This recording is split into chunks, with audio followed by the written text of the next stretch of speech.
Okay, here we have a 2008 BMW X5, and this has the 3-liter port fuel-injected inline 6-cylinder.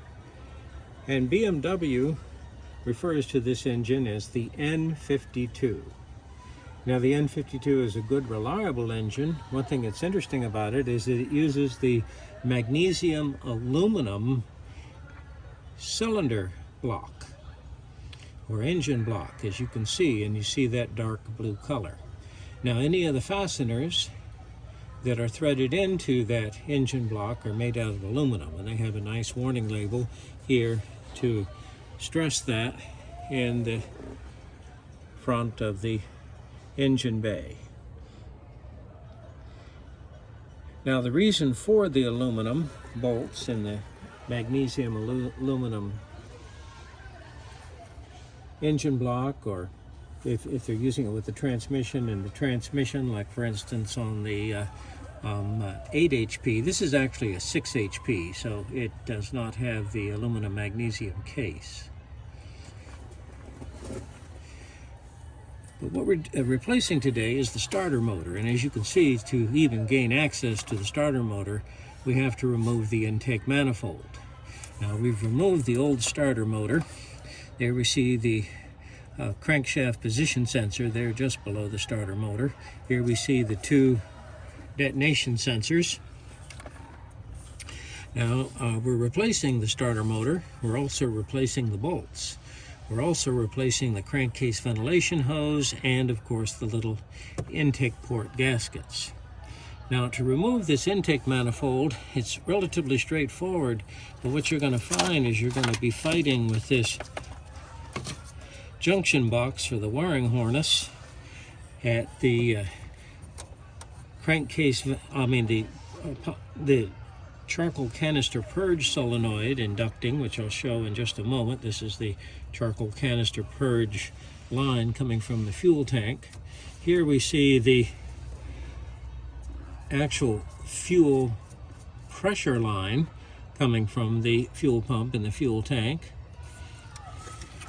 This is just simply a vacuum connection going down to the vacuum pump, which is here, driven by the engine. A little just shop towel protecting it to make sure nothing gets into it. Now, there's a list of components that we recommend that you purchase before you start this operation. Let's take a look at that.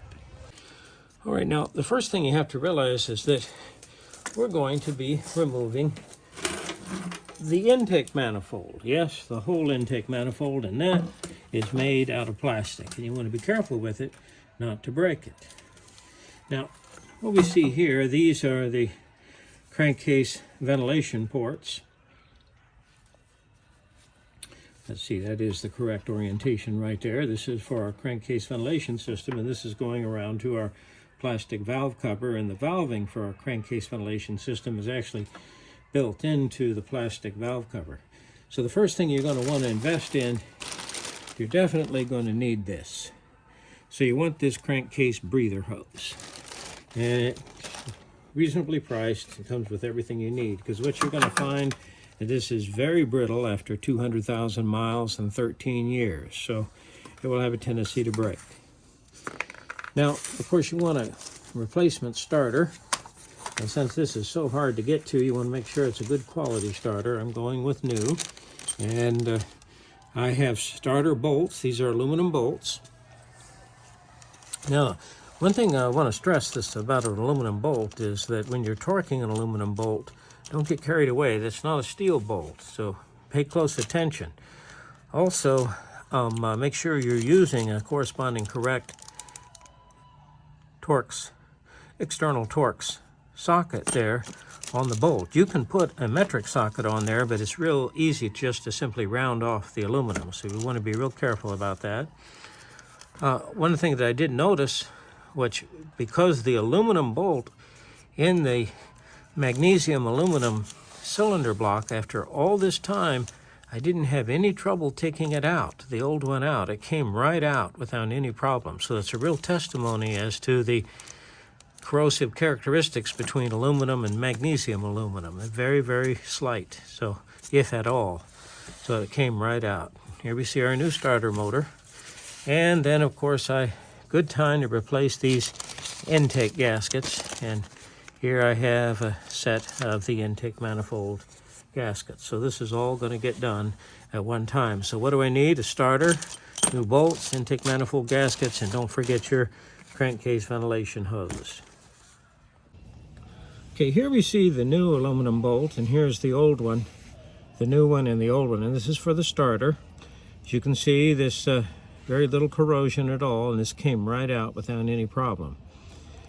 Now, one of the reasons they want you to use the new aluminum bolt is because this is supposed to be torque to yield. In other words, as I tighten this aluminum bolt will actually stretch. And what I mean by that, I have an elastic region and a plastic region. So I'm going to be going into the plastic region and stretching my aluminum bolt a little bit. But actually, just, looking at these old ones, I mean, in a pinch, these certainly could be used. In fact, they feel good and solid. In fact, they look a little healthier than my new ones. So there we go. That one looks about the same, but brand new aluminum bolts. Okay, now here we have a new aluminum bolt, and as you can see, that's an external Torx 14. And this is actually an external Torx wrench. Now you'll notice that this 11/16 or 11 millimeter combination wrench will fit this. But remember, you're not really getting a good bite on the head of that bolt like you are with an external Torx. So it's very easy to round it off. I mean, if you have no other choice, you can give it a try, but you're risking disaster. Now, what is this? This is an external Torx wrench. It is relatively inexpensive. I bought it online, and this can sometimes be a lifesaver. Okay, here we're installing a brand new starter, and this starter is very difficult to get to and takes quite a few hours to get in and get out. So obviously you only want to have to do this one time. Now this vehicle has almost 200,000 miles on it, so it's past time. And this is just a little bit of blue grease. That's all that is, just to help us out. So it's our aluminum bolt. Now normally we're real interested in that aluminum bolt if we're going into magnesium, but this doesn't look like a magnesium aluminum alloy. That just looks like aluminum. So it seems kind of a waste of an aluminum bolt. Okay, there you can see the port there for the starter. Just below it is the crankshaft position sensor. And so as you can see, I had to remove the intake manifold, and quite a bit involved to get at it. So now we're going to install our new starter. Okay, we have our new starter installed, and it sure sounds a whole lot better than that old one. Everything's buttoned up. I left this duct off because we're going to change the oil.